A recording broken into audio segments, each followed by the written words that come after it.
ladies and gentlemen, welcome to episode 494 of the DrunkNerds podcast. I am your host, LeChonk, and joining me, we have the LeChonk,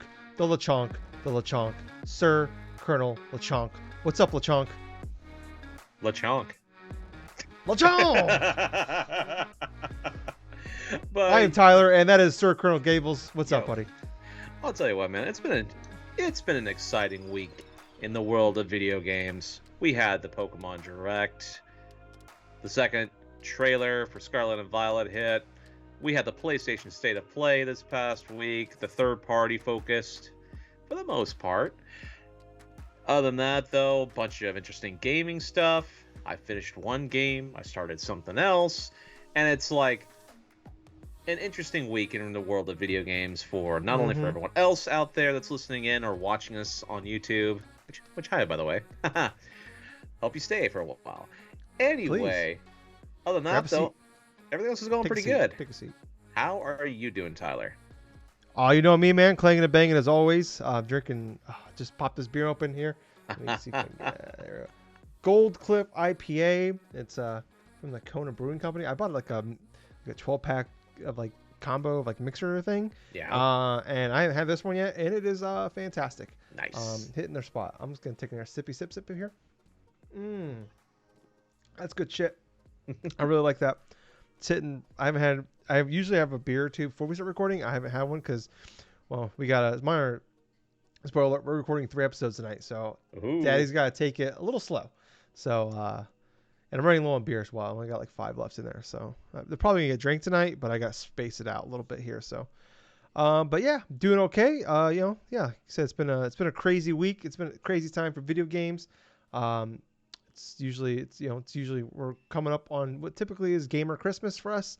We have the E3 this year. Obviously, we don't have E3, but we have the Summer Game Fest and all that. We just had the State of Play. We had the Pokemon reveal. Cross fingers. Maybe there's a Nintendo Direct announced this week for sometime next week. That'd be great.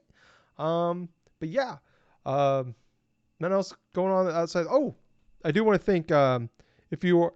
Ooh, excuse me, a little burpy burp. Yeah, get used to those if you're a new listener. We had the I had the Pokemon Direct reveal live reaction I did on Wednesday, and then I did the State of Play for PlayStation on Thursday. Right after work, I got home, sat down, watched that thing.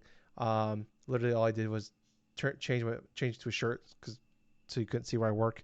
Sat down, I live reacted those ones. The Pokemon one blew the fuck up for us anyways. It's like 1.5 thousand views. So really appreciate if you for the people that got decent chunk of subscriptions out of that one, got good chunk of views and thumbs up. We really appreciate that. If you shared it, really appreciate that. And if you're sticking around because of that, hey, really appreciate that. We've been doing this it's really great, especially last week being our 9-year anniversary, and then to have that by far our most popular thing we've ever done. Yeah. On podcast, like audio, video, whatever wise. Pretty big for us. So we really appreciate, watching that, liking it, commenting on it, really whatever it really means a lot.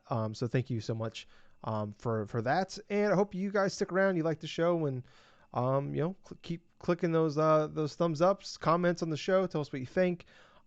Please be nice. Don't be rude. If you got criticisms, that's fine. Just, be nice about it. We're very sensitive souls. And I'm a ginger and I don't have a soul, but I'm still very sensitive. I have to use sensitive skin body lotion. But thank you guys. And if you're watching this right now or listening to us on any of our podcast feeds that we're on, look in the show notes down there, and I'll have links to pretty much everything that we're on: Apple, Spotify, Google, Twitter, Facebook, YouTube, all those places. So go to those places that you're on, follow, subscribe to us, please. Especially like Twitter is where we typically use for updates on the show, or like when the new episode comes out, or we've been having a good chunk of fun with the going back and down memory lane and rewatching some old E3 press conferences the last couple weeks. We're gonna take a break from it this week just simply because we're recording a few podcasts tonight. We're doing our main regular show right now, and then check back in a couple days. We're gonna do it. I'm gonna spread them out throughout the week, so that way they're just not kind of like getting lost in the shuffle. But in a couple days, probably on Monday, I'll post the Summer Game Fest We're gonna do like a prediction slash. They're gonna be shorter episodes unless we just bullshit for an hour and a half, which we typically do. Especially like I've been doing the last 5 minutes. But we're gonna do that. It's gonna be kind of like prediction slash like what we'd like to see, what we think could be there, and our expectations for Summer Game Fest 2022. And then we're also gonna do the Xbox Bethesda like prediction. It's kind of the same thing. Overall conversation prediction, what we would like to see, what we think. We're not gonna do bets or anything.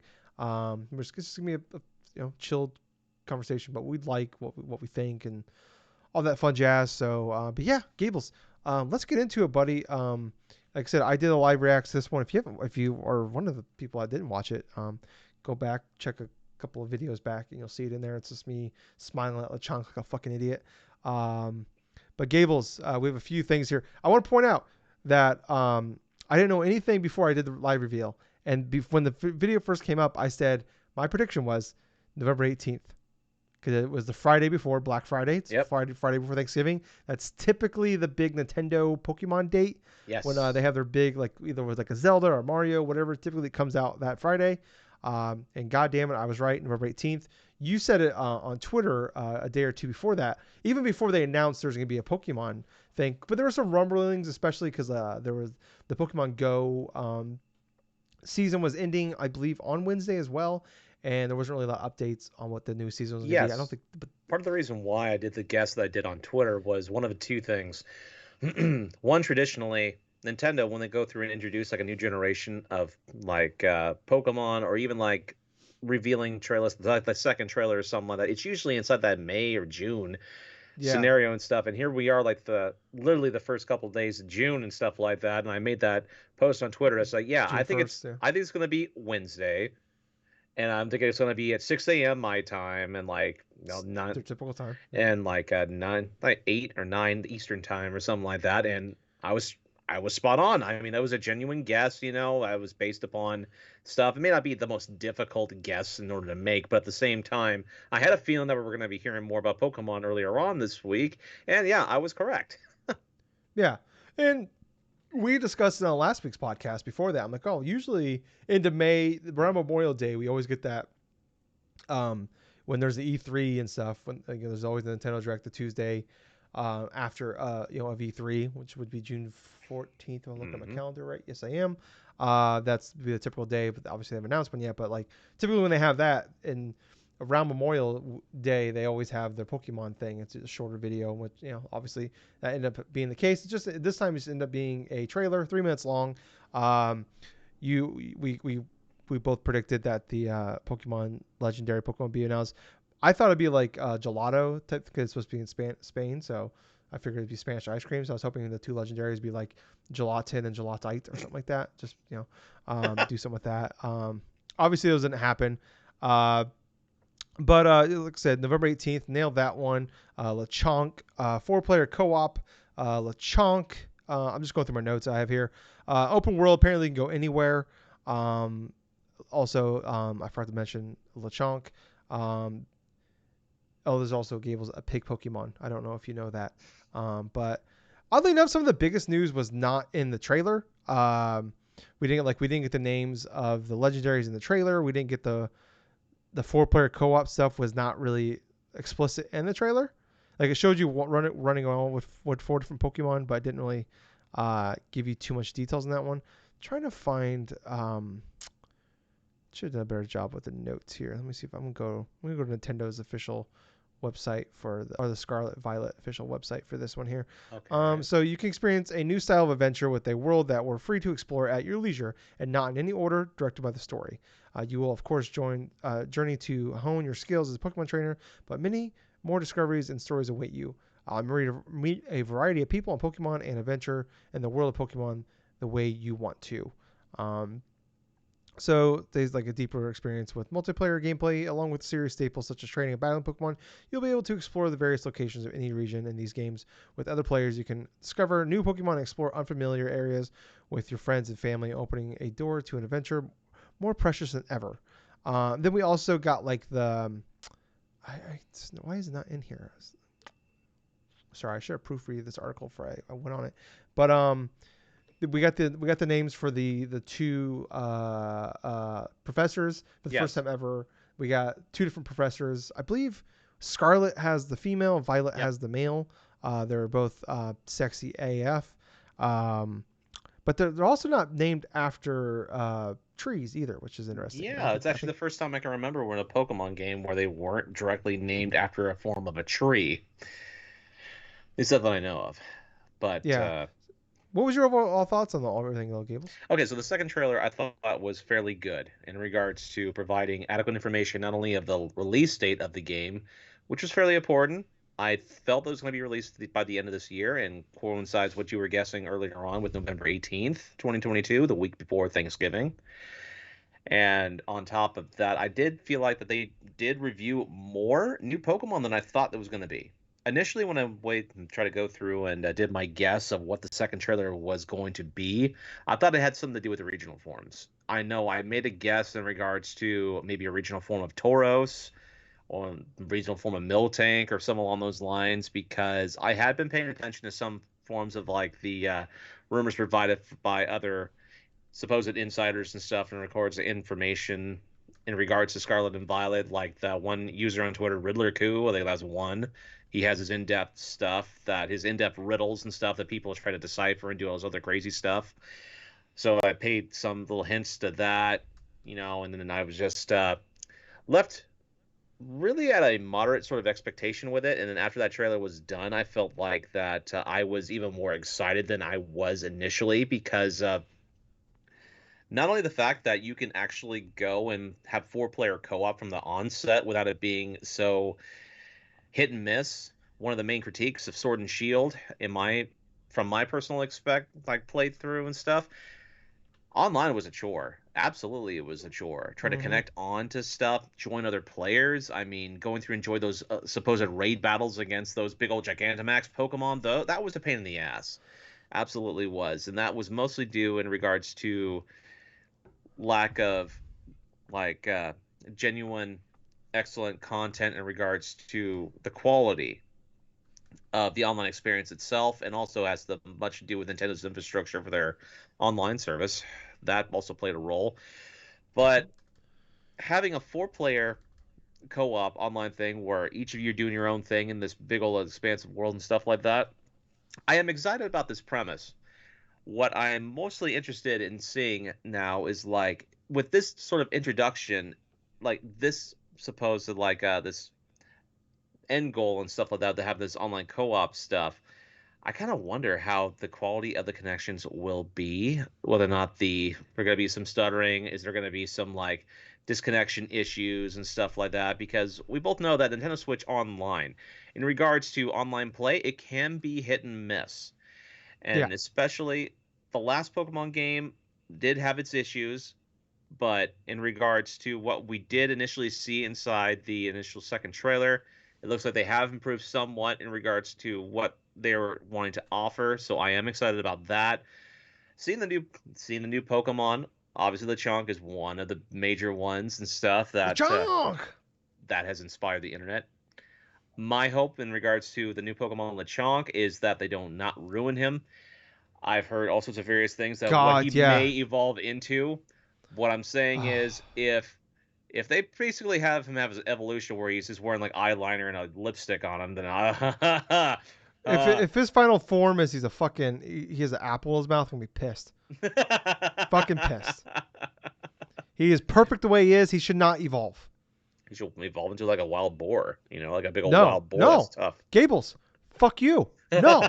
He stays how he is. He's perfect the way he is. Lechonk evolves into Badonk.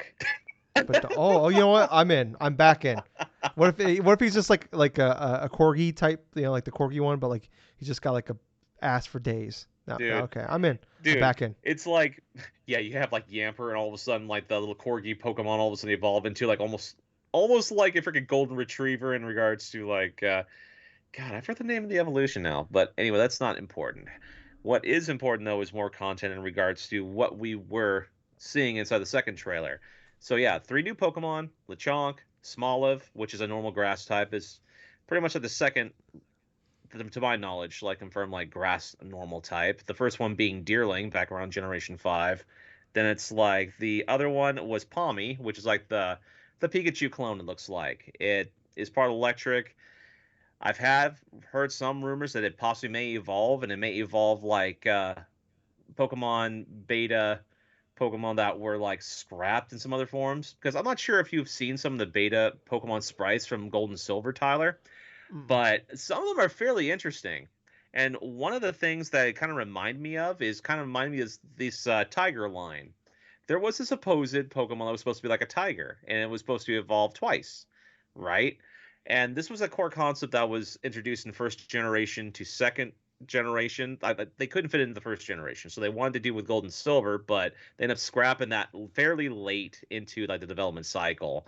So that those assets were never used. So I'm kind of wondering if not for that, potentially that Raichu evolution, the Gorochu thing, may possibly be turning up. The rumor has it is like there's some scrapped Pokemon stuff from those particular things I mentioned that could play a role inside of either Palmy or another Pokemon that's introduced. But that's just rumor at this moment in time. I'm not sure if it'll actually come to fruition. It is fun to think about, though. But from the initial Pokemon that we had saw that was new, I fairly much like them because they Mm. seemed fairly unique. It wasn't like say over complicated with anything. I mean, of course, small live and stuff. It's pretty much a Pokemon based upon an actual living food. But I like the idea of dual professors, one for each game and stuff, Yeah. both Seda representing and Turo. yeah, what Sana and Toro, Sada, Toro Turo, and Sada. Yeah, yeah, Sana. Turo. Okay. Yeah, Sada and Okay. Tuna and Turo. That's right. Turo. Just me getting adjusted to their names because they're not really like common names and stuff is kind of a struggle with me earlier on here. But Yeah. it was kind of brought back to what I initially had thought a couple of weeks back, to where it's like it represents past and future. So Yeah. Pokemon Scarlet, in regards to not only the professors but also of the legendary box art ones, which is like Koraidon and then Miraidon for Violet and stuff, both of them have implications in regards to past and future. So for Scarlet, you're more like a sort of like rustic, sort of vintage, sort of look and feel. The Professor Sada and stuff is more like dressed in sort of like like a tribal sort of attire and stuff. If you actually watch a bit of the footage, you could actually see that she has like fangs, like some sort of sharp teeth or something like that, kind of more Hmm. primal sort of looking. But when you go on to Violet, you see more of a futuristic type of aspect. I mean, literally, when I saw the box arts and I did see like the aspects of them being like vehicles and stuff, I immediately thought of Yu-Gi-Oh! 5D. The one where you Don't say drive on that. Don't say that. motorcycles and everything else like that. God. There God. are rumors circulating that these Pokemon are going to be rideable Pokemon inside the game, like kind of like how Like Omega, Arceus. kind of not just like Arceus and stuff Oh. like that, but yes, there are some rideable Pokemon, but in terms of legendaries, Omega Ruby and Alpha Sapphire had Latias and Latios, so you could fly around the Hoenn region and stuff in that. But I love the look and designs of both the legendary Pokemon. I did like a bunch of what offer and stuff. What I will say, to travel a little bit back for a moment here, Professor Turo, his comparison to like other people, like either from real life or even like the whole meme of the Giga Chad meme, is so fucking hilarious to me. Because it's basically that same style of haircut, that same sort of beard goatee combo and stuff like that. And there was a lot of jokes going on Twitter. It's like, oh, this looks like such and such. Oh, it's like, oh no, this looks like the that dude Kit from the Kid and Krista show, or this looks like Shady Penguin, or looks like this and stuff. It's I definitely loved all the laughs that were coming out of the whole Giga Chad stuff. I remember talking with one of my coworkers a couple days ago, and she thought it was rather creepy that the dude looks so similar to the fucking Giga Chad meme. But other aspects about that trailer, two schools. I'm hoping that it's just going to be two rival schools going against one another and stuff like that. I kind of hope it's not like one version, oh, okay, you're just going to do this school. And then for that version, you're just going to do that school. And then have all that go along with different sort of aspects. Kind of like Sword and Shield, the DLC Part 2 did, where like one version had a different school than the other and it came with a different Pokemon. Yes, exactly the point. I kind of like the idea in regards to a story to where it's just two rival schools like fighting against one another or something like that, or even in regards to variations in regards to like say gym leaders or wherever the heck they try to go with and stuff. I kind of hope like it's not as streamlined as that, like this truly feels like the first generation in a while to where I feel like I'm actively wanting to get both versions of it again because it could be just enough difference to justify buying both. But if I had to really lean on to a version of it, I'd like to possibly pick up Pokemon Scarlet. I mean, red's a good color for me, and I really don't Mhm. mind like the orange aesthetics. But after all that, though, Tyler, what was your thoughts of it? I thought it was good. I wish there was a little more because it's typically with this, when we get this Pokemon event direct, whatever you want to call it, it's kind of like the big blowout for the game, Hmm. where we get, we see all of the evolution forms of the starters. We see, um, kind of like more of the towns, more of the gyms, the battles, um, excuse me, like the gym leaders, stuff like that, and we get a lot more gameplay in this. Like we got like I don't know, maybe like 20 seconds of gameplay combined. Like I definitely, for people, if you didn't see the video, don't remember of my reaction. Like I got really excited when I saw the trainer sneaking like Hmm. an Arceus. Like Yes. all the gameplay we've seen looks like it's Arceus like, and that's kind of like why when you look at the legendaries one, it looks like one Oh flies man, and one drives. So maybe one you exactly, can dude. fly, and then when you drive. Um, we didn't really see like the UI of the or the HUD of the Pokemon battle they had. So I'm like, is that I kind of want like one of my favorite parts outside of the obviously the catching of the Pokemon stuff like that was the battling was so fast paced, and actually the game was actually Arceus was rather difficult where you kind of had to move fast, and you like your strategizing actually was really important as far as like using the right Pokemon. Like you couldn't just like when I played the Pokemon games from last November, I can't remember what they're called now. Um, the I Diamond and what, Pearl, the Brilliant thank Diamond, you. Shining Pearl. Yeah, those ones.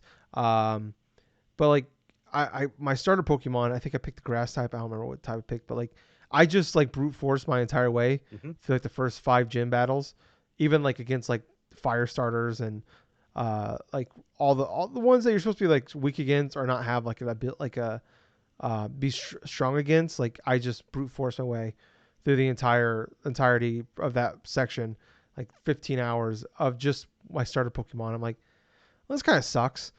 So I just kind of fell, and I just kind of fell off of it. And also, I'm more of like I play Pokemon for my nostalgia. Like I love I love like X and Y. I talked about if you want like we did the live reaction thing going back in time to the Pokemon X and Y reveal, and I talked about there. I'm like this direct here for Pokemon is what brought me back to Pokemon and Nintendo, but specifically Pokemon in this case, where the nostalgia factor. It was big. It was big changes. Like Arceus really brought me back. I love that game. Could not put it down when I played it. And the fact, like my big thing when they revealed it earlier this year was like just do that in Gen 9, and it looks like they're doing that. Maybe now, how is it going to run? Obviously, is a big important factor. Like Arceus, like had its issues. Like all the Switch games have issues at this point. We Yeah, they're pretty much at their system's peak inside the life yeah, cycle here. they were at their peak like a year and a half ago. But Yeah. it's definitely it's the struggle now at this point is like how like we've seen like especially later in like the life for a generation of video game consoles where like there's like you just like how the like you think it's maxed out and then like somebody does something like incredibly impressive. It's like how the fuck does a game look this good or this big or do this? So maybe they have it in them to do this on this for this one. Um, I don't know. Um, but yeah, I mean, all of it looks really good. Looks really promising. I just like the big thing is like I just want to see more of the gameplay. I want to see like this wasn't the big blowout I was expecting. Like typically we don't see big Pokemon news at Nintendo Directs. It's always separate. So now I'm like, if we do have a Direct in a week and a half, couple 2 weeks, whatever it is, like, is it gonna like are we gonna see more of that? Like, when is that big blowout gonna happen for this? Like, they're gonna have to do another trailer or a Pokemon event, whatever they're called, um, to kind of blow this thing out, unless they're gonna do like drip feed us information. But it's like I want to see what it's like to walk around this world, because like they Mm-hmm. had the open world thing in Sword and Shield. I've talked about it several times over the years, where it's like it's really cool in theory, but that like I just never went into it, because when you would go in there, it just the thing it just ran so poorly. It was You like, bring up this some great fucking points. sucks. And also when it comes to like the open world sort of like mechanics and stuff like that, I'm much more excited for like Scarlet and Violet in that retrospect, because even dating back to Sword and Shield, there were still areas that were barred off and stuff. In Pokemon Legends Arceus, you could go and explore around in specific areas, but it was just basically within that area itself to where you had to go through and select just to go to another area and stuff. You couldn't just go from one place to another from like the get go, sort of like a Breath of the Wild or like Horizon or whatever the hell. My main hope with Scarlet and Violet is similar to something like Breath of the Wild or like Horizon, like for like Zero Dawn or something, to where I want. Horizon's way too much for the Switch, but yeah, I understand where you're going. What do you mean? But what I'm saying is I want to be able to do like other traditional like open world games would do, which I want to go forth to explore. I want to go to specific areas regardless of what my Pokemon's levels are. If the trainers and the gym leaders and potential like Pokemon League, if they scale alongside my leveling, I would love that, Yeah, because that would that's not the hope. punish me for going to a specific area too soon. Yeah, and then that's what. Yeah, like I mean, like there's definitely like okay, like right now it's all advertised. Like they're saying all the right things. Yeah. They've shown us like little snippets of the right things, but like, yeah, it's like okay, like, but in the trailer you try to show a 4-player co-op, but literally you show four Pokemon trainers like standing in a circle, and then they run opposite directions. Yep. Okay, what does that mean? Like what like does that mean they can just walk around my world? Or like are we tied to a screen? How does that work? Is it just like you like it's a separate, like it's almost like you have to go to like the computer to join it, and then you're in like this different area together.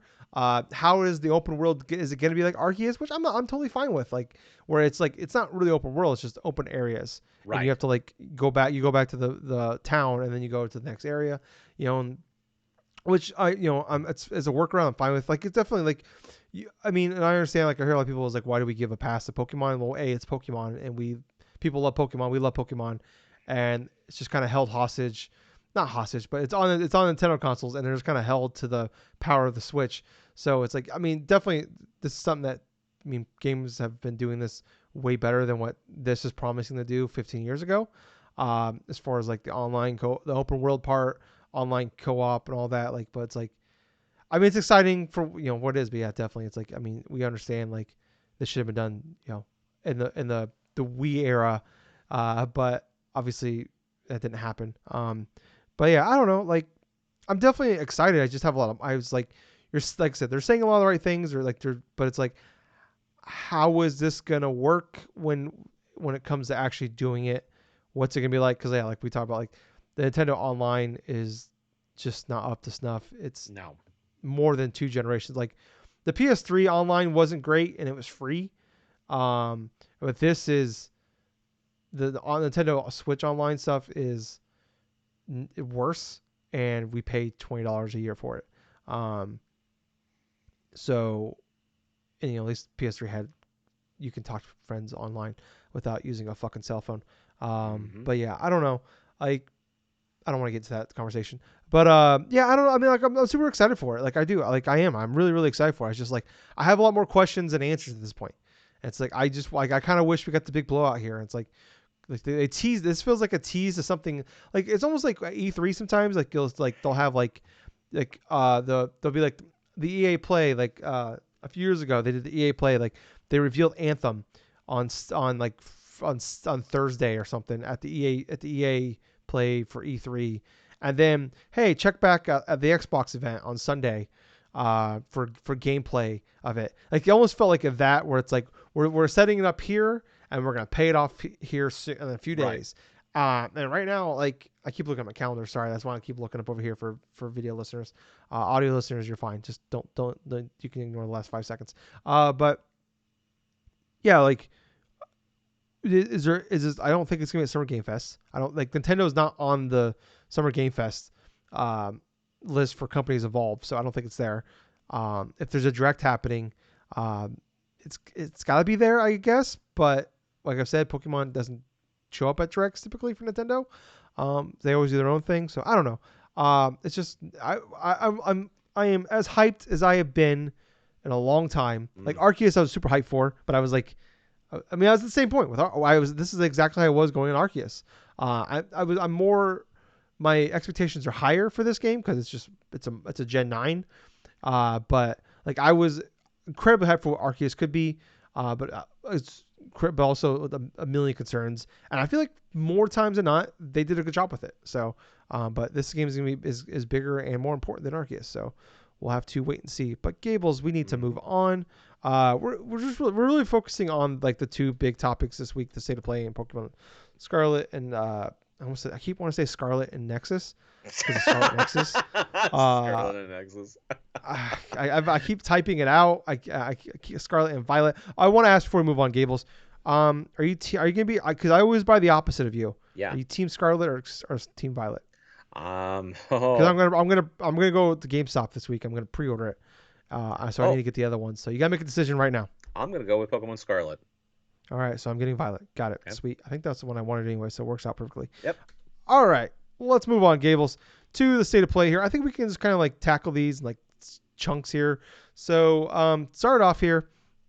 If you saw my live reaction to it, it started off with the date March 23rd, 2023, and like as soon as I saw the date for it, I'm like that's Resident Evil font.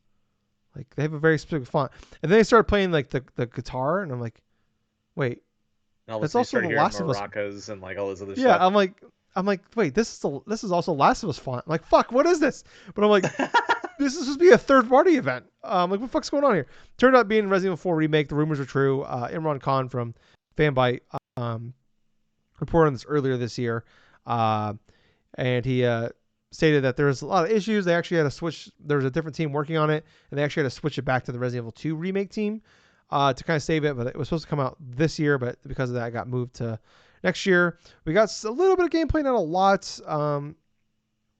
Yeah, so we got. It looks like it's gonna be like it sounds like from what it sounds like it's gonna be more taking place at night. Ashley doesn't look like a 14-year-old girl, which is nice because it's kind of creepy. Because she like at the end of Resident Evil 4 minus where alerts on the jet ski, she's like, "Hey, Leon, you want to go fuck after this?"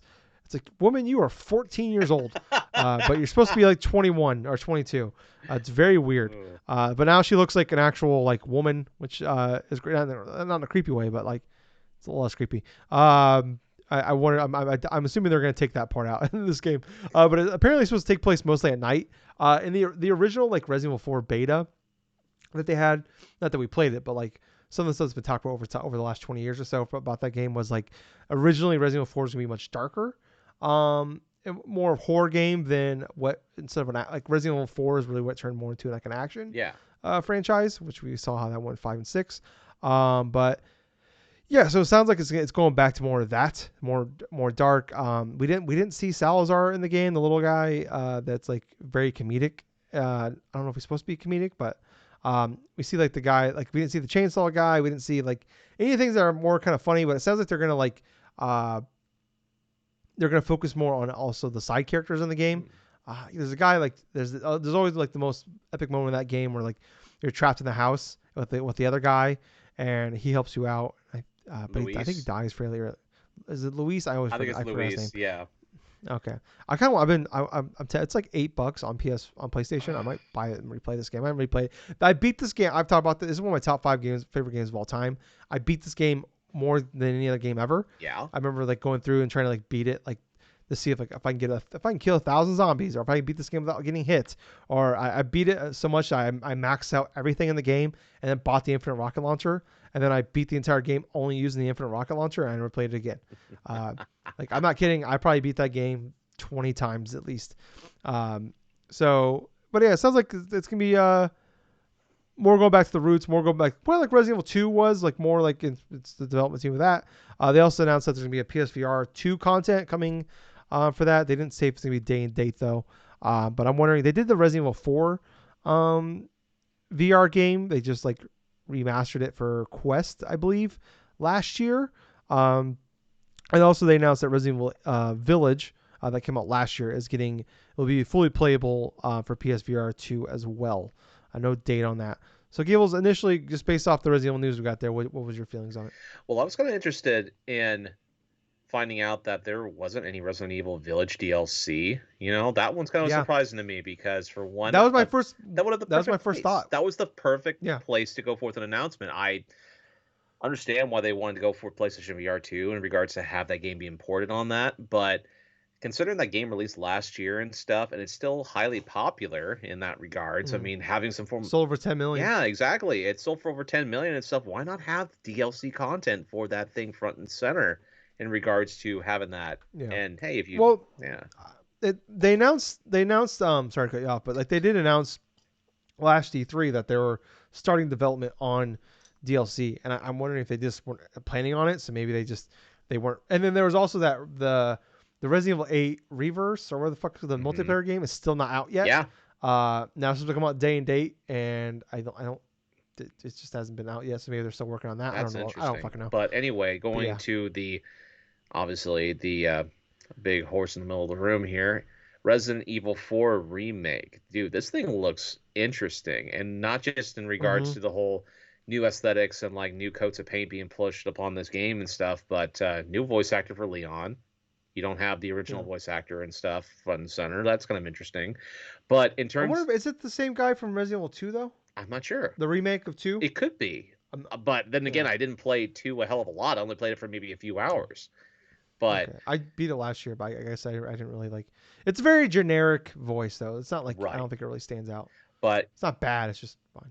Go ahead. In order for so from what I did see initially, this definitely gives off a darker feel in regards to how Resident Evil 4 was initially, to where there was some horror elements, survival horror elements in it, but it was mostly action oriented, like you were stating. In terms of this looks like this is like a mix between what they have accomplished from like Resident Evil 7 and 8, and then the remasters of 2 and 3. And now we're seeing that type of improvement being implemented in Resident Evil 4. This could be honestly, this may be overhyping it, and this may be like come back to bite me later on. But if they're going to be doing that type of quality control like they did in like Resident Evil 2 and 3 remake, and especially from the fantastic job they have done in giving out like Resident Evil 7 and 8 and stuff, this could be an even better version of Resident Evil 4 than initially what we got back in 2005. I mean, it has that potential. There's definitely some interesting aspects of it. I like that they did remake Ashley in regards to potentially having her have her own separate sections. It looked like they were hinting to, which that would be a big improvement considering that the escort missions inside of Resident Evil 4 were not that fun to me. Absolutely. No, it's awful. That was one of the worst parts of that game. There was a lot of fantastic elements in Resident Evil 4. I mean, hell, don't get me wrong, but having to escort the president's daughter going through like specific portions and then like basically having to hide her inside of like containers or like bins or something like that so you could finish off like some of those Lost Muertes, like not Lost Muertes, but like those villagers and stuff like that, and like other big old monsters and stuff like that. That was the biggest pain in the ass in regards to Resident Evil 4 Classic. Yeah.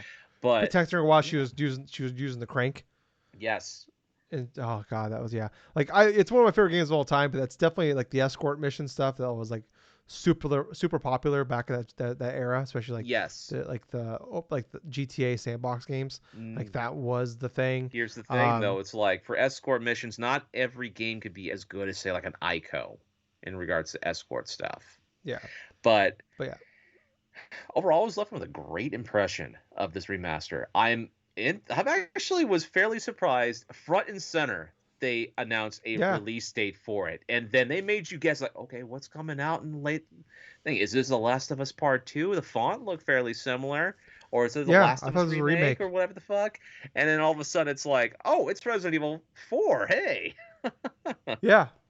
I was stunned by that. I mean, and when I was watching when I was in the live reaction, I immediately was like, this state of play is way bigger than I thought it would be ever. Like there was a lot of talk that Street Fighter 6 was going to be there, and Final Fantasy 16 could be there, and I was even doubting that one, even though they said spring of this year that they would show it off.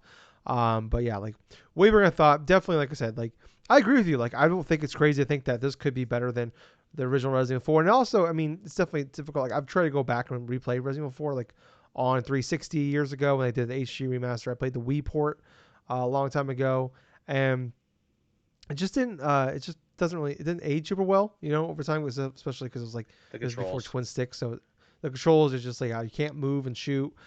So yeah, I definitely like. It's not. I don't think it's great. Like I don't know if this game like as far as like like I said, Resident Evil 4 is top 5 game of all time to me. But that's definitely all time. Because I beat like I said, I beat that game so many times. But like definitely like if I was gonna do like modern day top 5 list, it wouldn't be in that because that like that's all. This is nostalgia talking. Like Metal Gear Solid.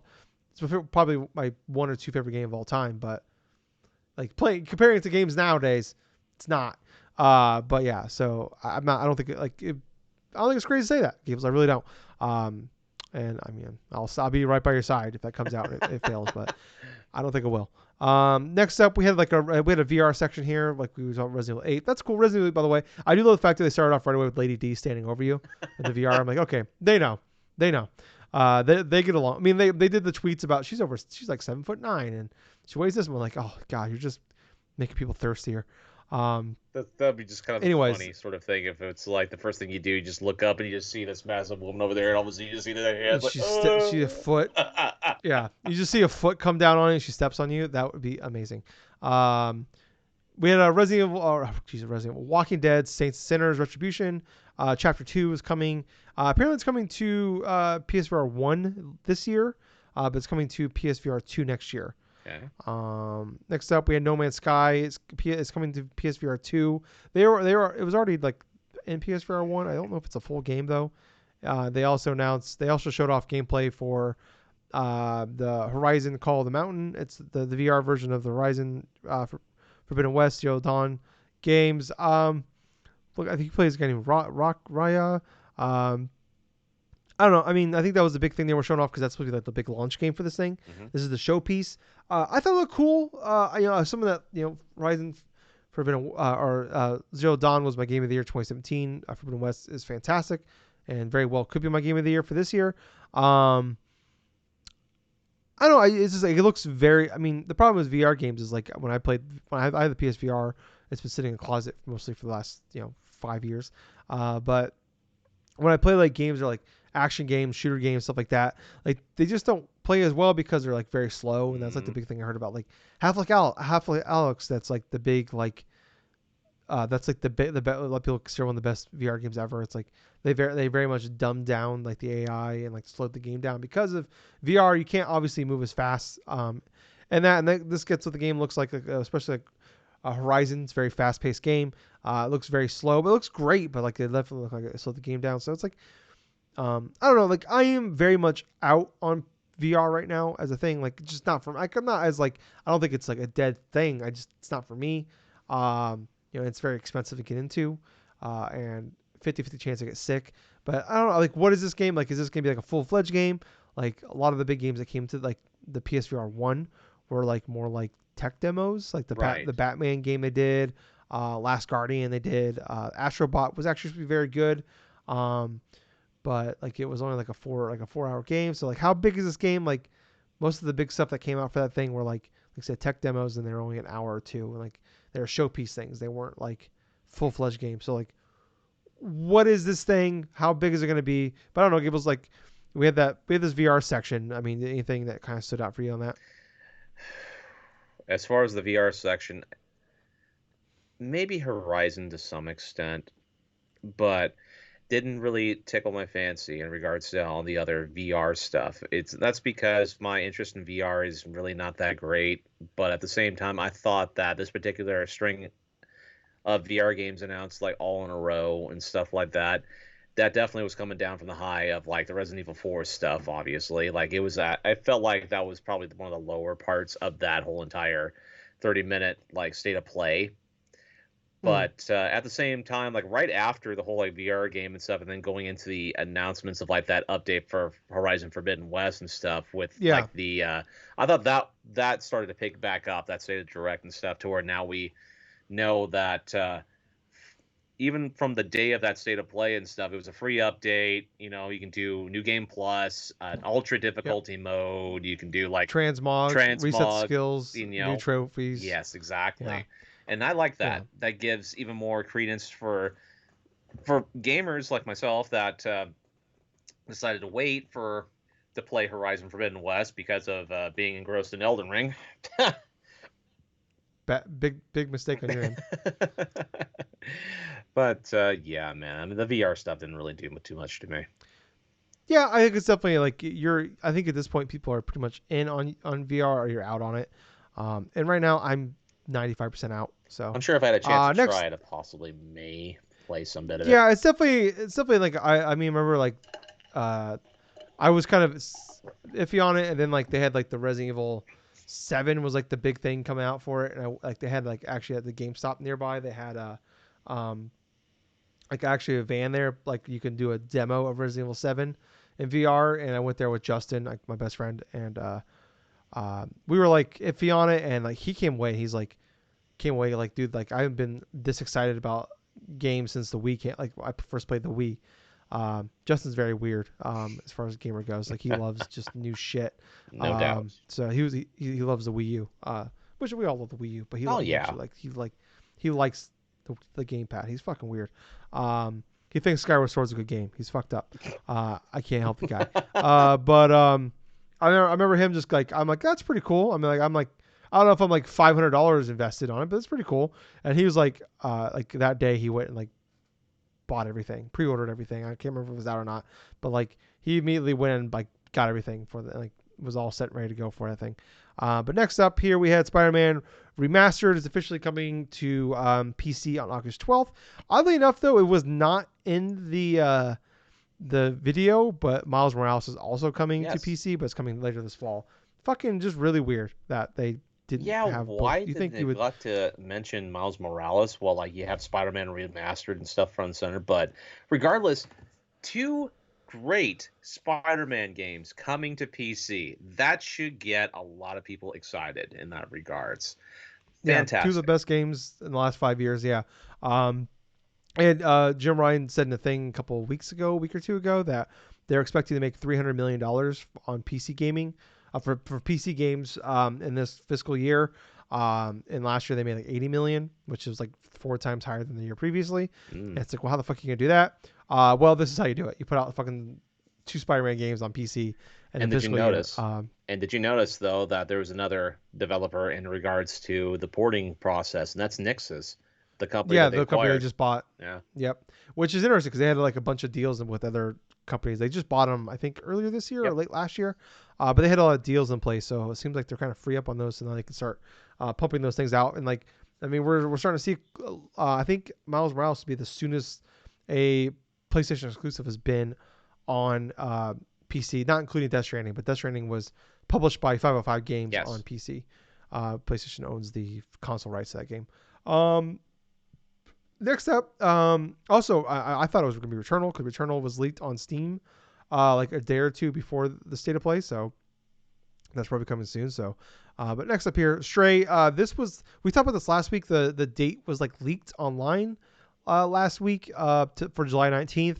Ended up becoming true. That's that game where you play as a cat. Looks like a puzzle platformer type game, in like a cyberpunk world where like there's no people, it's just robots. Mm-hmm. But it's also coming to the middle tier of state for PlayStation Plus. Yes. Not the premium one, but the I can't remember. Like it's not essential. Extra. So if you like do the $100 a year or like $15 a month, that's coming in there day one. Mm-hmm. Gables, I don't know. Like we had the teaser trailer a couple years ago. We had the first trailer last year, and we had this trailer here. What's your opinions on Stray? I'll be perfectly honest with you. After seeing that trailer, it looked fairly interesting in regards to not only the exploration aspects of it, but the story of it actually interested me quite a bit because it's like you have this cat that has like a little like computer or somewhat that it carries and stuff that is influencing it to go forth to different spots and this and that. This whole aspect of this dystopian world where there's just basically robots is going through just controlling a lot of various daily lives stuff. But I like the explorational aspect of that. I kind of like the aspect of the stealth mechanics in this one, And also the biggest driving factor here is like even for the having the day one offering for the PlayStation like extra experience, that's huge. Mm-hmm. That does not happen with Sony. That does not really happen too much on PlayStation platforms. There have been No, I mean some we've on had like PlayStation indie games Now. day one. Yeah. Yeah, we've had like indie games day one. Yeah, we had like the Samurai Warriors 3 earlier this year on PlayStation Now day one.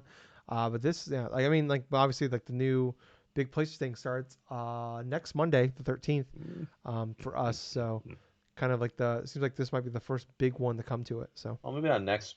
Well, actually, the 6th is this coming Monday, but the one after well, that, that's what I meant next 13th, Monday. yeah. Yeah, I'm counting like the next. No, don't argue with Okay, semantics I with me, get it. Gables. Don't confuse you. Yeah. But yeah, on the 13th of June, that's supposed to be kicking off here. So yeah, I mean, definitely like I'm don't like feel like the need to like upgrade to the next tiers, but like I could see myself like I have PS Plus I think paid off till like June of 2024. So I don't really want to like I mean there's deals you can do where like you can like you can kind of upgrade your tiers and I'll cut the time in half for you if you want to.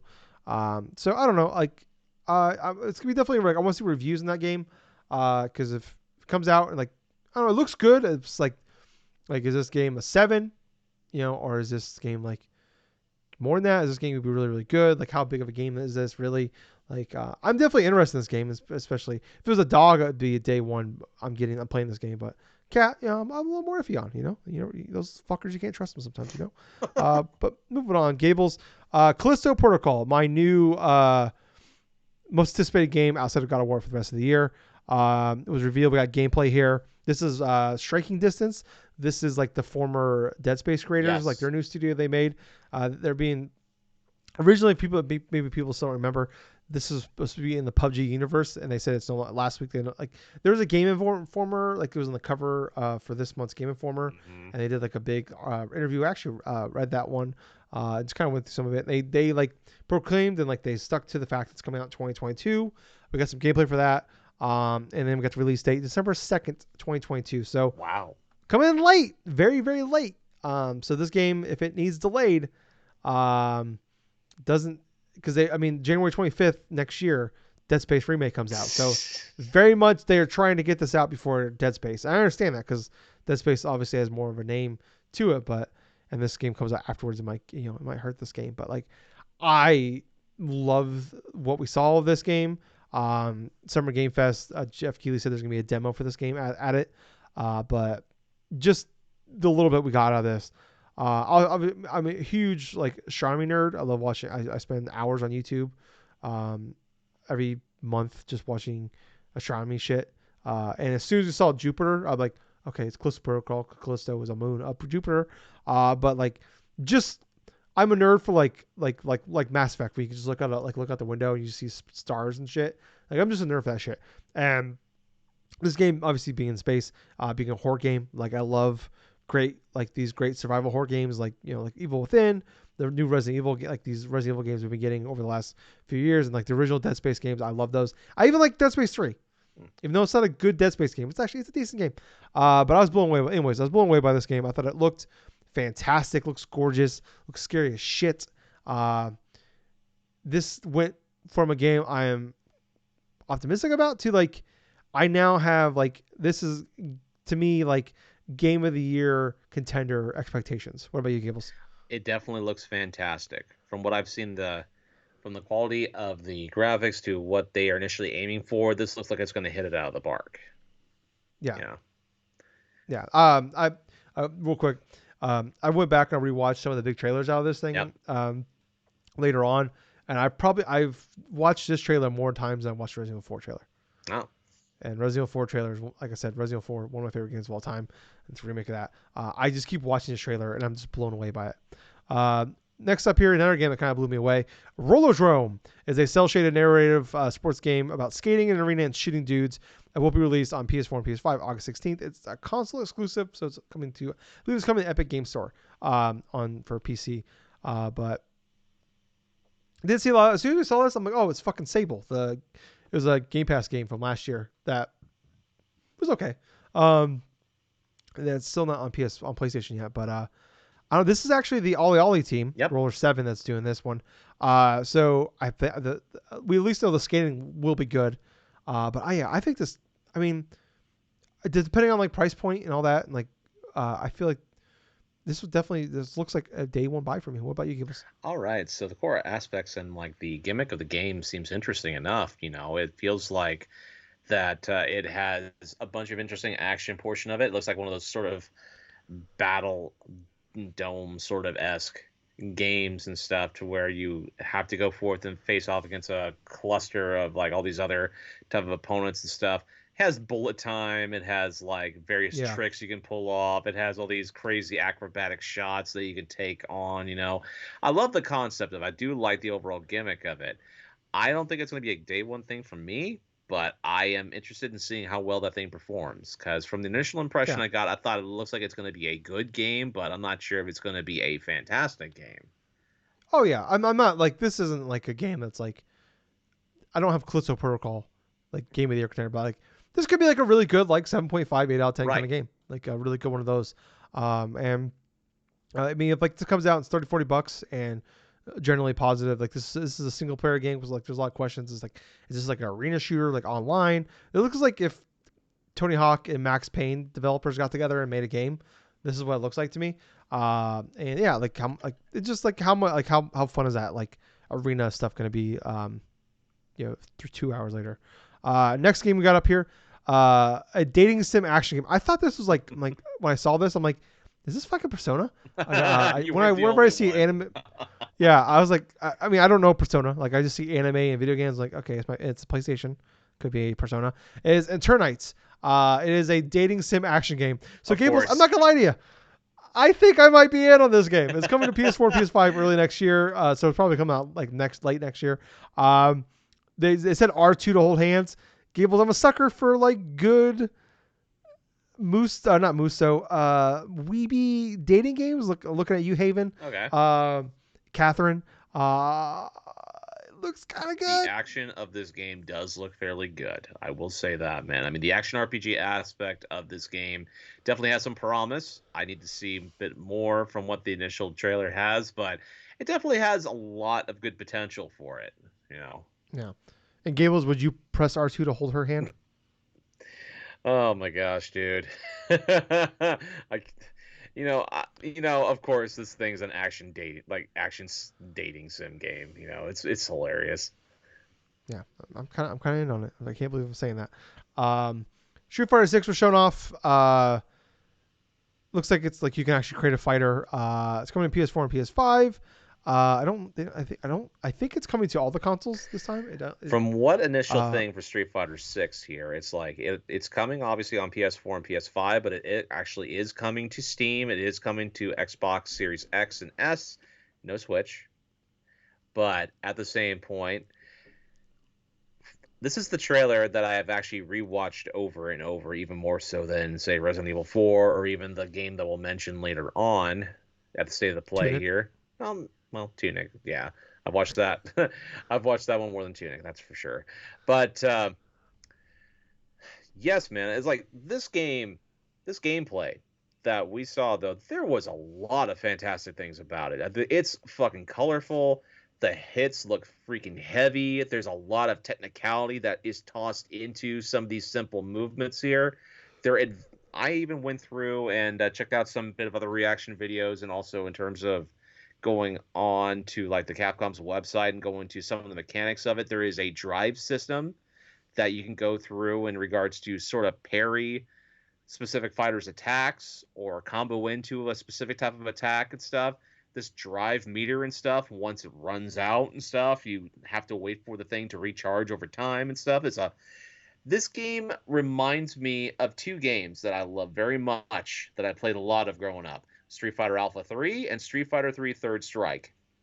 And what those two games have in common to what Street Fighter 6 has is you have a lot of risk and reward. In terms of the previous entry, Street Fighter 5 and stuff, you could get away with just being a lot of like say defensive play, orientation, stuff like that. There wasn't really too much risk involved in some aspects of it, But by looking inside of Street Fighter 6 from the get-go and stuff, you have a lot of things to your advantage to where it pays off for you to try to go forth and just put in a lot of risk from the get-go. Like if you go through and completely drain this drive meter and stuff to go all offensive stuff, and you are hitting things like just like one after another or comboing one after another, it will reward you for that.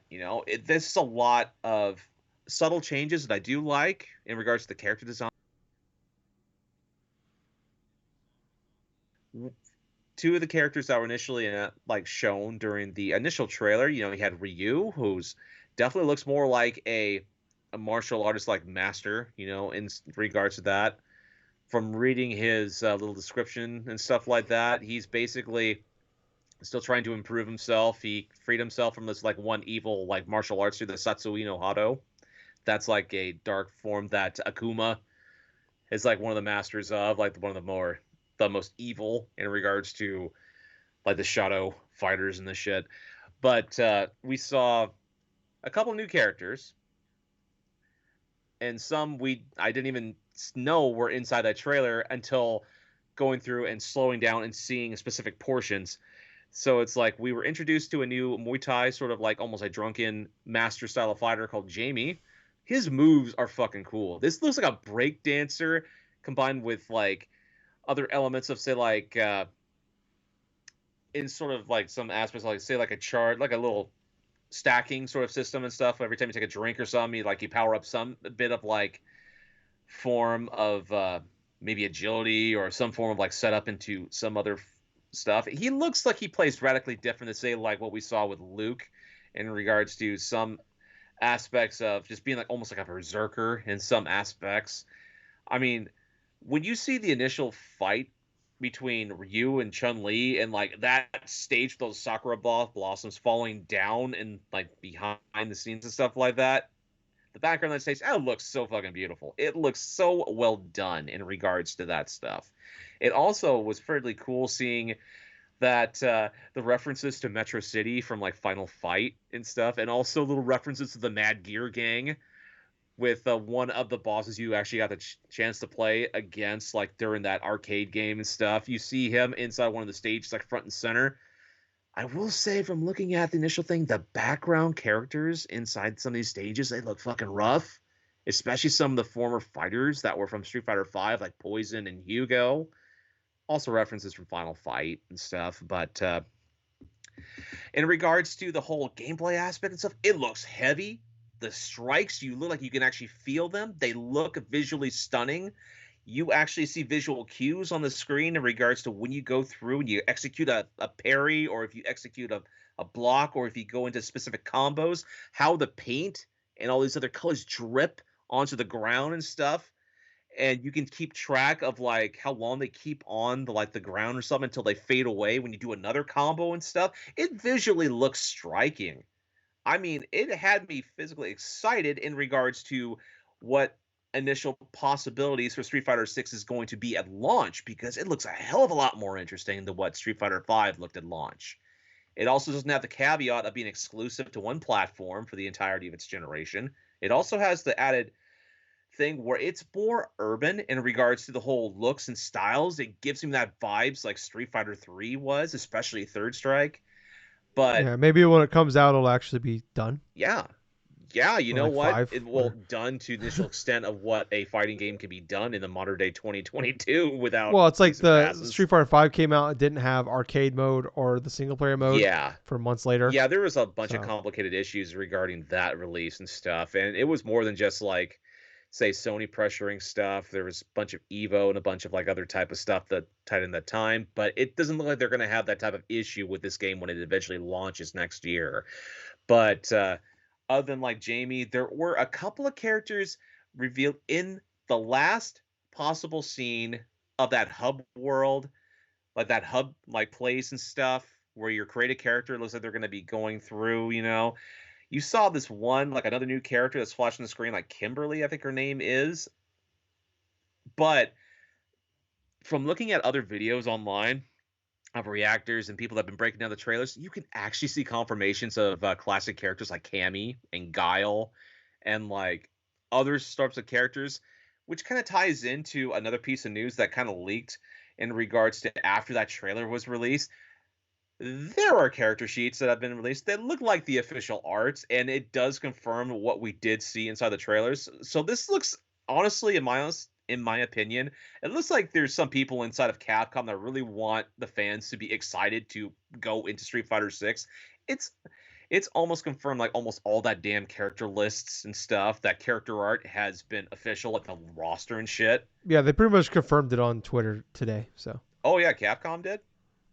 yeah, God damn. like yeah, like and like a joking like people like you guys know more about this game than you should or whatever. Like, it was worded pretty funnily. But yeah, like they pretty much all but confirmed. Like I Dude. think like what 22 fighters Yeah. were on that list. So 22 fighters from the list, not counting anything that they may introduce inside the season pass or season passes going down the line, considering Street Fighter 5 had like what 5 seasons, I want to say. But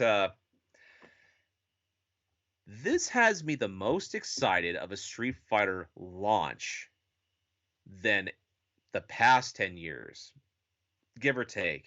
You know, Street Fighter 4, I love that game when that thing launched. I rented it.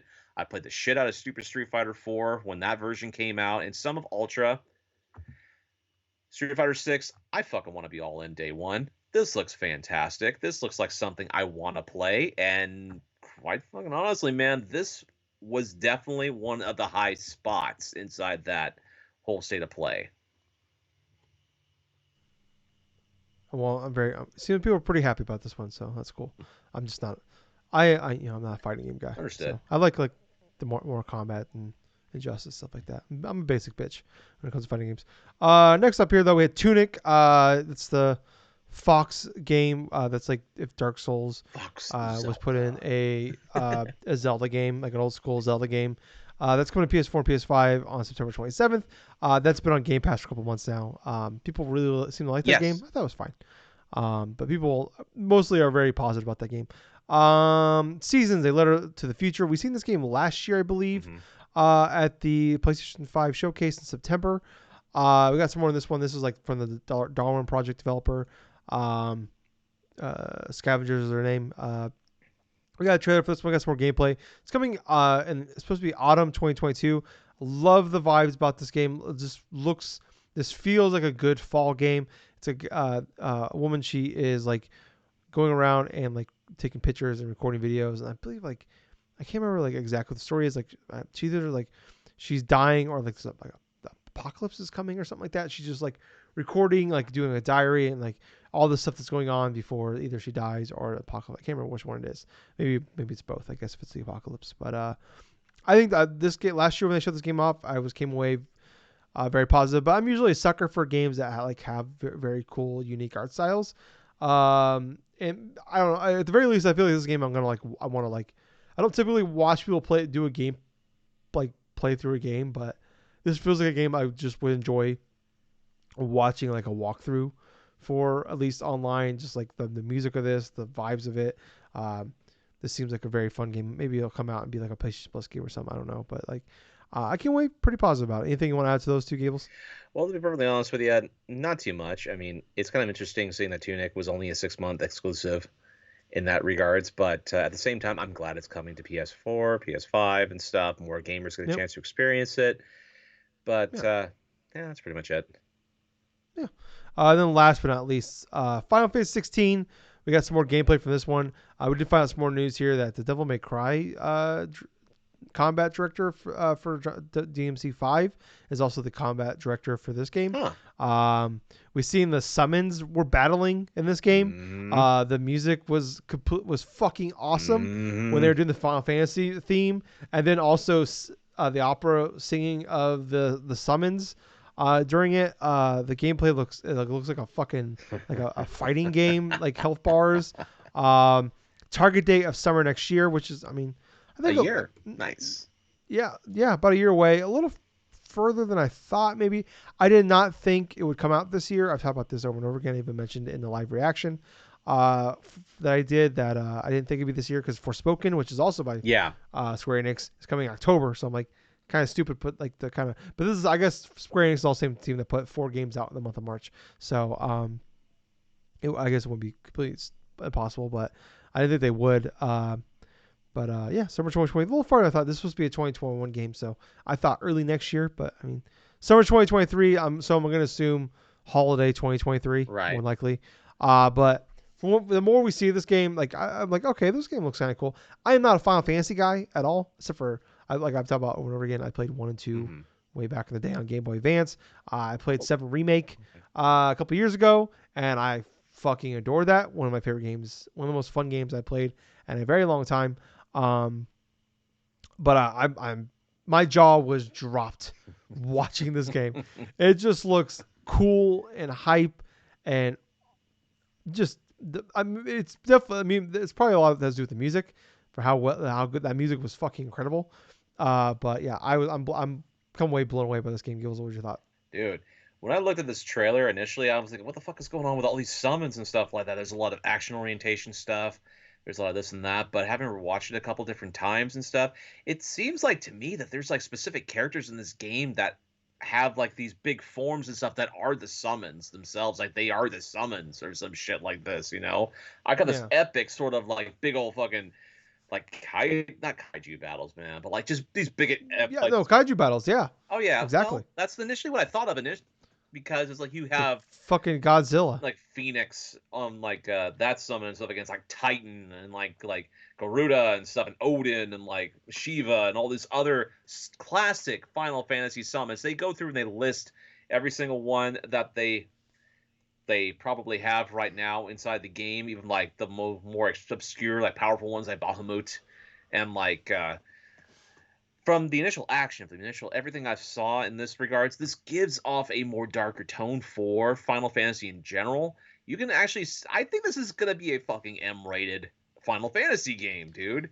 It definitely has that sort of potential. There's a lot of adult-oriented things, even from the introductory like reveal trailer and stuff. When you see that kid see his dad just getting like just fucking just executed like right in front of him, that was one. And then like Yeah. you have like almost sort of like a even from this trailer you see like almost like a bedroom sort of like scene or something like that. Yeah. You know, See, you don't see anything, but you can like you get they're the naked. There's a implications. naked male, man and woman.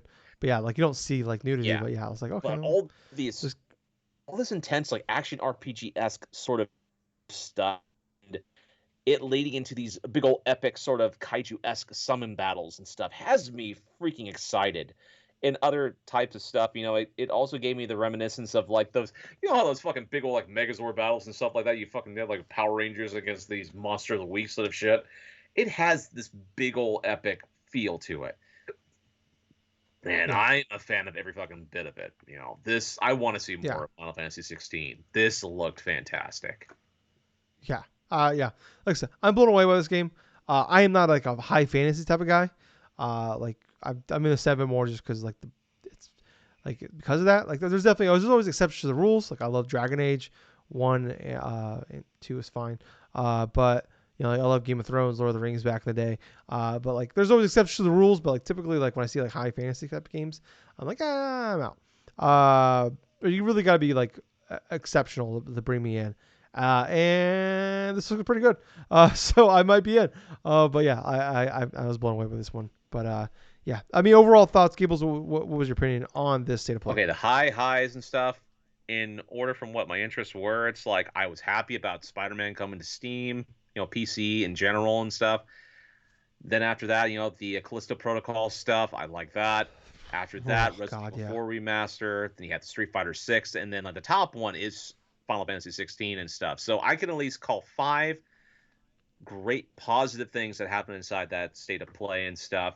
I Yeah. know some of the lows, you know, it's like okay, it's like you had like the whole PlayStation VR stuff, the thing about not knowing about Final Fantasy 8's like not Final Fantasy what the fuck? Resident Evil 8's like DLC and stuff like that. You know, that was also kind of like a hit, also kind of like a downer for me. Yeah, but I'd rather have 4 than 8 Right, DLC. right, So understandable. Yes, yeah, understandable in that. But overall, I thought that this was a solid B plus in regards to like a state of play. This is yeah, a third party oriented stuff. I did have lower expectations because it was going to be some PSVR stuff on top of third party stuff. But man, the third-party stuff they showed were fairly strong, and it was memorable to say the least. This is the best I felt that Sony could have done in this situation from a third-party sort of presentation. Like, if they had just made it a regular, just state of play with everything in it, including a lot of first-party stuff, like teasing, whatever type of Yeah. this would have been one of the absolute best, in my opinion. Yeah, definitely. If this was a showcase instead of a state of play, my hype level would a lot higher. I would expect a lot more. I would have expected God of War. I would have expected way more out of this than what it was. But like, yeah, going in, like they did a decent job of expectations. I talked about this last week when we were talking about what we thought would be there, what we think could be there, and I was like, I didn't think God of War was gonna be there because like I said, it's gonna be PSVR Yes. and third party sticking to that. But I'm like, well, they didn't say this wouldn't be there, but like they did by saying it was third party. But like, I thought overall like this was definitely like on grading on a curve of state of plays, because I've talked about over and over again. State of plays are usually very specific based. Like they're never huge things at these events. They're typically like the lower end stuff for games. So I was like, I grading on a curve for state of play, it was an A plus. If you're comparing this to like press conference E3, the best of E3s or the best of the like PlayStation showcases, it's like a B for sure. But like, yeah, like you said, it was like, this is what you want from these events, these directs, press conferences, whatever. You start with something big, you have a big thing in the middle, and you end with something big. And they hit all three of those. We had It was well Resident balanced. 4, Callisto Protocol, Final Fantasy 16. Those are the big three of it. We had, I mean, just getting the confirmation of 4 was awesome. Yeah, like I'd love to see the Resident Evil 8 DLC. That was one of my favorite games of last year. But like I said, I'd take 4 confirmation with a date way over a DLC. And I still think the Summer Game Fest is coming up. Capcom is a part of that. I don't know if this includes Capcom being a part of this Summer Game Fest event. But that could definitely be at the Summer Game Fest actual like main show. But yeah, I was blown away by it. It's like I said, as a state of play, it's the best one ever, but that's the bar is pretty low. If you're not like when you're talking about like game specific state of plays, if I had like the Horizon Forbidden West state of plays or Last of Us state of plays, like definitely those are way better, I thought. But like as a on its own state of play, a bunch of shit being shown off, this was by far the best one. But yeah, like it's definitely like it's still a very good event direct conference, whatever you want to call it. So a good kickoff for this thing, especially like I said, like expectations not high, but yeah, I'm blown away by it. And the calendar, my gaming game, my games list of games I'm gonna buy, with is expanding. So, but moving on, Gables, we are going long. So we got some other news here. Madden 23, we got some news on that one. June 1st is officially going to be called Madden Day. We got because that was the day that the original Madden came out. That we got to announce that the cover athlete, it is actually John Madden, which is perfect. I talked about initially when he passed away, one of the first things I tweeted was he needs to be on the cover of the next Madden. He was on the cover for the first like 8-9 years, I believe, until I believe 97. Dorsey Levens, who was a Green Bay Packer running back, was the first person to technically be on the cover. I am a huge fan of the Madden video games. If you've been listening for a long time, you know that I put hundreds of hours in the Madden every year. I'm a franchise gamer, though. I don't do the ultimate stuff or play online. I like to just do franchise mode. So they talked about, they gave some updates as well. They showed some gameplay. They had the field sense stuff, which I'm curious what that means. Like, oh, and now you can like throw it right where you want your receiver, like where you want the ball to go. I'm like, okay, like it's like we tried this like back in Madden 06, the one with Donald McNabb on the cover, where they had like the cone vision thing where you use the right stick to move the cone, and like that would like kind of help you throw the ball where you want it to be, and that was just garbage. And they brought it back, but like they made it optional for a couple of years. But like you had to go into the options to turn it on if you wanted it, and they just got rid of it. So it kind of looks like that. Maybe it's better though. They announced that the face of the franchise stuff, they're changing that around. They added that you can use like cornerback. I think initially all you could do is like wide receiver, defensive tackle, tight end, and quarterback. And now they've added a cornerback to that, so you could be a defensive back, safety, or a corner. franchise are doing more changes to that. Like they said, like the free agency stuff will be more realistic, which is you can actually like. This is very nerdy, like in-depth stuff for me. Like it's been a lot of complaints for a lot of years now about franchise mode for like the last 6-7 years has just been garbage, and they haven't made any changes to it in the last couple of years. They made updates, but they're getting better, but it's not perfect. And now they're really focusing on like some of the things they've had in the past are like slowly bringing back. So like one of the big things is like they're having now you can actually like when you like offer somebody a contract, you can actually like build how you can make the contract how you want it instead of like in the last like decade or so. Like you used to be able to like, do you want to make this contract? Like you can actually like put in there what like how the money you can like dictate how much money they get each year. Right. So you get offer them 5 years, $50 million. You can give them the minimum player minimum in year one, and you can just make it. You can backload the contract. All the big money's at the end of the contract, or you can front load the contract. So it makes it a little easier for like the cap wise. Like you can like it makes it like more realistic because like a lot of teams like you might see somebody a player he gets like a 10-year, $100 million contract, but like all the money like. The majority of the money is like the last 2 years. Right. And most like it's like he's getting paid like $5 million for like 6 years. And then like the last like 2 years is like all the money's coming in, whatever. So they're making it more realistic. Like it's not just like, and it's not like right away you get an answer. Like it's like players can actually like drag out the contract talks. You can't. It's not just like you offer them contract right away. They'll tell you yes or no. Same with free agency. I hope the big complaint, like I said, this is real nerdy shit. My biggest issue is like the franchise gets fucked up as years goes along because there's like no common sense in the way the free agency works. Because like, say, the Patriots draft a first round quarterback who's a 78, and like, okay, so that's like this guy is like your franchise. But then, like, say Kirk Cousins is as a free agent the next year. That quarterback played really well, but now Kirk Cousins say he's a 79 overall. That the Patriots would like then sign him to like $30 million a year. So now they have this first round quarterback they just drafted, but then immediately the next year they sign a quarterback that's one spot higher for a ridiculous amount of money. So like none of the teams have any cap space. All the teams are maxed out cap space. They just have a ton of like mediocre players because even though they have like a bunch of like a team will have like 3 92s receivers, they'll like sign like a 95 receiver right in free agency and give them big money. It's like so like they need to do a better job with that. I hope this fixes that and does a better job with it because that's like after like a few years it's like you look like every team is just like stagnant. Like nobody gets any better, nobody really gets any worse because like and nobody ever has any money. So like when you want to make trades, nobody can make trades because everybody's fucking capped out because they spent all their money getting marginally better.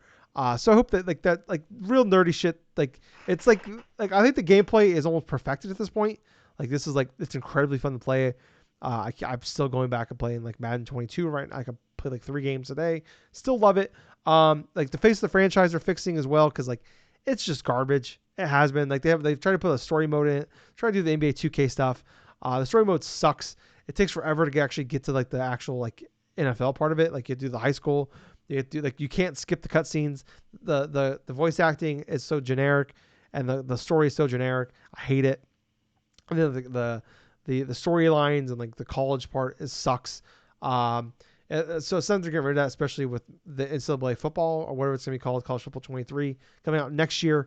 So it sounds they're doing away with that, and then they're also going to get away like I'm playing that today. I was playing that a little bit today as well. I jumped back and forth between franchise and like face franchise is like superstar mode where you like you build like your player and you play through a career and you only control that player. And what's annoying is like my team, like I'm the Jets quarterback. My team is 5-4, but they keep giving me like in my rookie season, so 9 games in. I'm 5-0 in games I play the entire game, but 4 times in my fucking rookie year, they have made it so like, oh, let's see if your team can come back from a 20-0 deficit in the fourth or a 20-point deficit in the fourth quarter. It's like, okay, cool. I can score 28 points in the fourth quarter, but my defense gave up 14 points in the fourth quarter. So I'm fucked. So I'm 5-4 because 4 times in 9 games, they just give you like this insurmountable odds where it's like, if I was playing the game in franchise mode, controlling the defense, yeah, I can do that. No problem. Like I play a shit ton of Madden. I could do that. But it's like it's just I hate it. It just drives me fucking nuts. It's like I just want to play as my character that I made, named after myself, and I just want to play as him and just play the fucking game. Let me play the fucking game. Anyways, I'm going on a rant. I'm incredibly excited for this. I love the fact that Madden's on the cover. I grew up. I'm like a lot of people. I watch Monday Night Football every week religiously because of John Madden. Mm-hmm. I'm a football fan because of Madden, because of the video games, and then also because of John Madden.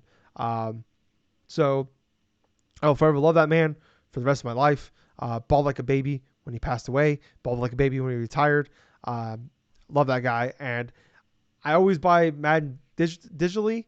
I might buy this one physically because it's going to be really important to me. Like I want to own a physical copy of that game because it's fucking John Madden, and I'll never be able to repay that man, even though like he doesn't get like really. I know he's not physically getting that money, or his family's not really getting all that money, but like I don't know. I just want like it's important to me to have that copy. So yeah, I'm gonna probably buy it physically because of that. But moving on, Gables. Sorry, I kind of spent time on that one. Dragon Age Dreadwolf, Dragon Age 4 officially got a name. It's called Dreadwolf. They said they're going to talk about more later this year. Okay. It's coming out next year. Don't know why the fuck they bother talking about it. Like, they just give a name. That's all. It's like another mundane update for another date, and then do another date to announce another date. Yeah. So they've been talking about this, like they've revealed this game 4 years ago at this point, 5 years ago. It's apparently on pace to be a holiday 2023 game. So what do you fucking do? Modern Warfare 2 is going to reveal on June 8th. They teased this last week in their teaser trailer that they had last week. Yeah. They teased it in that teaser trailer, and they're going to do their teaser trailer on June 8th. No idea what they're going to like show off because Summer Game Fest announced this week that they're going to do the campaign reveal at Summer Game Fest, which is on the day after. So I'm guessing this is like the multiplayer part. But I don't know. It just seems really weird. But I don't know. I don't really have anything on that one. Anything you want to add on that one, Gables? No, not really.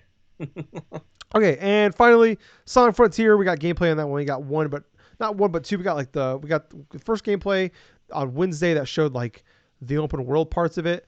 Then we got the gameplay reveal that Gables and I watched right before the show. That showed like the combat of the game. This game, I can't believe this was a designed piece to sell the game, to make people excited for this game. This wasn't someone live demoing the game. This wasn't like John Smith playing the game. This was the developer showing you how this game runs. There was like cuts in this gameplay to like get to the next sequence. And I watched the first IGN, the original one that just showed you going around the open world. I fell asleep twice during it. I had to restart it 3 times to finally watch the whole thing. The second one, Gables, I almost wanted to take a power nap afterwards. This game looks boring as shit. Looks awful. I heard a lot of Sonic fans defending this because like it just needs to be a 7.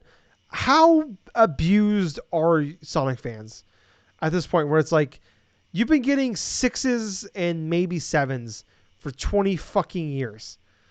And now you're just hoping like this is supposed to be the next big, this is supposed to be their big thing. And now you're just hoping that maybe it's a 7.5. I don't know. This game needs to be delayed, maybe scrapped completely. This game looks like trash. Gables, what about you? Wow, this game was rough. And not just initially from the onset. There were some elements that looked interesting. But like you were stating, in regards to the level design, in terms of the open world exploration aspects, lots of pop-in. Lots of various little performance issue stuff. The gameplay portion that you let me watch in regards to the whole battle mechanic stuff, God, I felt like I was going to go to sleep to this damn thing because it literally gave me flashbacks of Pitter Pot, and the reason why it gave me flashbacks to Pitter Pot is because of how fucking boring the gameplay was, that it definitely made me want to fall asleep. Yeah, Pitter Pot is one of the worst games that Gables ever played in his entire life. I made him, he lost a bet to me, so we had to play it. It's a terrible game. It's made by like, I don't want to be rude, but it's like one guy makes this game, but it's an awful game. For people I don't know, just look it up. just Google Pitterpot, and you'll understand. But yeah, But yeah, Gables. That's really mean. That's really mean. That's probably the meanest thing I've ever heard you say, but it feels accurate. But go it ahead. definitely, it definitely, yes, it definitely is accurate in this regards because even though that they were aiming for a aspect of a gameplay to where you can do like a bunch of like basic attacks and stuff to attack other type of robots and other type of beings or something. That one sequence that looks like you're going up like this sort of Shadow of a Colossus like giant creature of some form and stuff and just beating and destroying the pillars of what it is in order to take it all down. That looks so long and drawn out and stuff like that that it literally Yeah. did not look like it was fun at all. It looked like a chore. And when you have a Sonic game, which fundamentally you've been touting as like, oh, this is like an open world Sonic game. This is going to be one of the shining pieces in regards to that, and you show this in regards to the week for let's go IGN exclusive. Not only is it rough, but if you release it inside of that type of a state, like when it does release and stuff, people are going to be fucking pissed. And Yeah. yeah, this game needs at least minimum another year in the oven with this. There needs to Yeah. be some substantial things done to this because it looks generic. There's a lot of pop in. Sonic, the character himself, looks like the best thing out of that whole entire thing, right? It looks like a big old style clash to where there are elements of interesting there's like elements of different types of gameplay in regards to traversal through forest or traversal through specific portions and stuff, but the technical issues, the freaking battle mechanics and stuff, these need to be reworked. These absolutely need to be performed better. And considering that this is going to be a game that's going to be coming on Switch too, it's like, what the fuck, Yeah. dude? This is going to be. I am concerned that this thing comes on Switch and stuff. It's going to be another Sonic Boom situation for fucking Wii U. It's. Yeah. Oh my Maybe just gosh. scrap the Switch version. If that's the issue, just scrap that and just I don't know. It just felt like instead of being inspired by Pathless, Shadow of the Colossus, and Breath of the Wild, they're just like, what if we just half-ass copy those three This games? And that's what this game looks like. this made me want to buy Sonic Origins instead because at least I'm getting Sonic games that I like. Yeah. Yeah. I don't know. Nothing will ever make me want to play a Sonic game. I'd rather eat the shitty Sonic food than play a Sonic game. Play this game for sure. But let's move on, Gables. I have not played much of anything this week. I have played. I started playing. I mentioned to you last week, Gables. I started playing Metal Gear Rising. Mm-hmm. I played a couple of hours of that. It's okay. I can understand now why I didn't beat this game. I rented it like 15 years ago. But yeah, I don't know. I'm probably gonna beat it. Like it's not a very long game. Right. I just bought it, so it was like $10. I bought it. But yeah, I haven't played. That's all I've really played this week. So what about you? All right, so a couple different things. One, I finished Kirby and the Forgotten Lands. I absolutely Nice. went through and beat this game. I got all 300 Waddle Dees in regards to this thing, and Damn. I did get like the true ending of this thing. Going through the last couple of worlds and going through a lot of the aspects of because I think that the last recording I was at like World 3. I think I had finished World 3. I was starting on like World 4, but going through Worlds 4, like 5 and 6, and even like World 7 in that regards, that was some fun experience. You know, there was a lot of good elements of level design, a lot of good elements of experimenting with different types of character abilities. You could definitely tell that the Mario team worked on this game because this high level of quality, not only in terms of the level design, but also in terms of what other unique like abilities Kirby gets when he can evolve his powers like to another sort of tier and stuff. It absolutely is a ball. The biggest joy I got was not only just collecting a lot of the Waddle Dees and playing through a lot of those stages, but I loved those little mini games that you could use for specific powers that you can actually go and try out, and you can. It does a great, and I think I've said this before about this game, but it gives you a great representation of how those powers are supposed to be used and how you can solve these specific type of puzzles or do whatever in regards to earning like specific like type of pieces in order to unlock some of those like Kirby's powers even further and this and that. Oh my gosh. The final boss of that game, God bless. That kind of caught me off guard because this is not something I would have expected out of a Kirby game. It looked fucking like something from a horror film. But what's hilarious about it is like that final boss was not easy. It definitely was something that I had to play through. Let's see. It took me about 2 tries. It wasn't really gonna be like that overly difficult or something like that. It was just more like precision in terms of evasion and also in terms of that.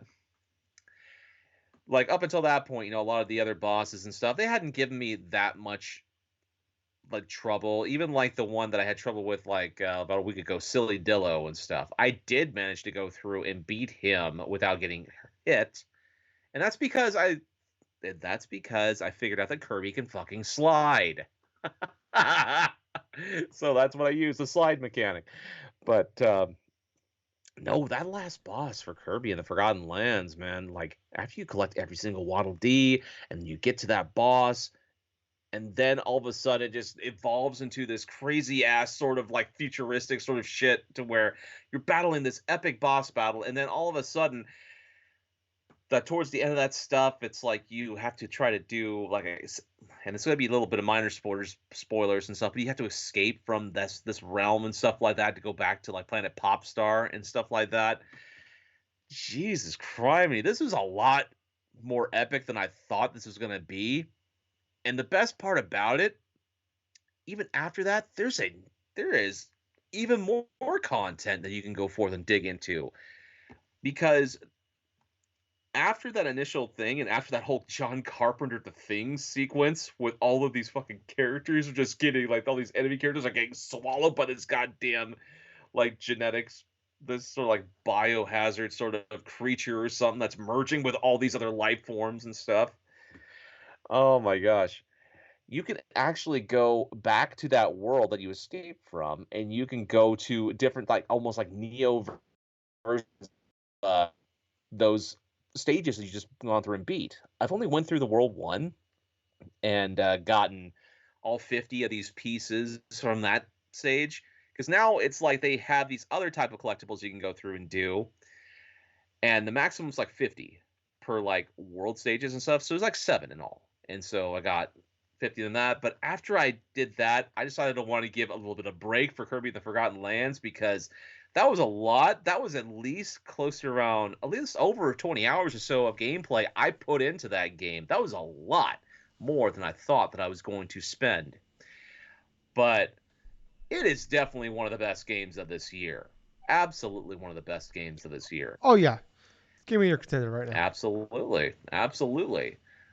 The other game, which I did tip you off of last night, which I kind of went through and said, yeah, Tyler knew that I was going to eventually go for them, dive into the Witch Queen, and that's going to be somewhat towards a little lull period. And the month of June set up, and I got until the end of this month and like July and stuff for some other heavy hitters and stuff. So I bought the Witch Queen. That expansion was discounted for the deluxe edition, so I spent like about 60 something, and it's like over like whatever type of price. I think it was like 70s or like possibly like 90s or something like that.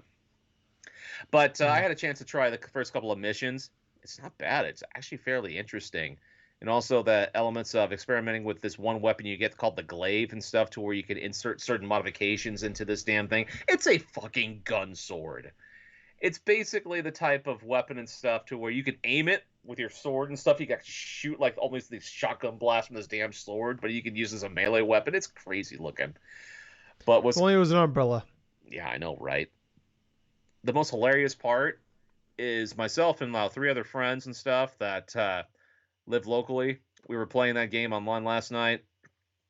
We decided to try a couple different things and stuff. They helped me a couple of story missions, and also this one aspect of the revitalized and like reworked Gambit mode, to where it's not so much that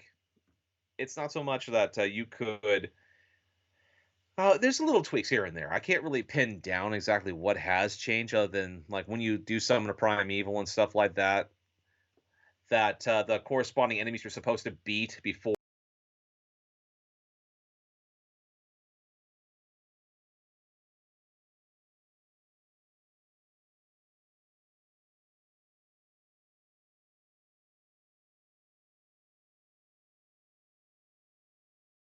we can keep him without him dying or losing his motes in general, just him. Now, there's a achievement. There is a supposed like triumph in this game in Destiny 2 to where if you are in the team or if you yourself were to like say collect and bank 75 motes without dying, that pops up. And that's extremely difficult because you have matches to where you have a lot of people that can invade your match, not counting the NPC like enemies and stuff that are going to be trying to gun for you and stuff while you're collecting these motes. And then you have like 3 other teammates and stuff that could, potentially take the motes and stuff, and then just don't, bank them yourself. We got our one friend. We got everything else all right and stuff. And what's hilarious about it, at that end of the match, we did get that achievement, right, as a team. He had 105 motes without dying, the motes, without dying, like losing any of those motes and stuff. But as far as the Witch Queen expansion goes so far, I am liking what I'm seeing story related, dealing a lot with like Savathun and stuff like that, and her kind of infiltration into like the Vanguard, and also in regards to corrupting some bit of like the whole like traveler thing to like one bit at a time and stuff, and then like having these hive aliens and stuff like that having their own ghosts that can actually reanimate them, like revive them and stuff like the actual Destiny 2 players can. That's an interesting touch. But yeah, there's still a lot more I need to dive into with this. I'm not even anywhere close to being done with it, and I just started it last night, so there will definitely some more talk about it in future episodes. So that's it for me.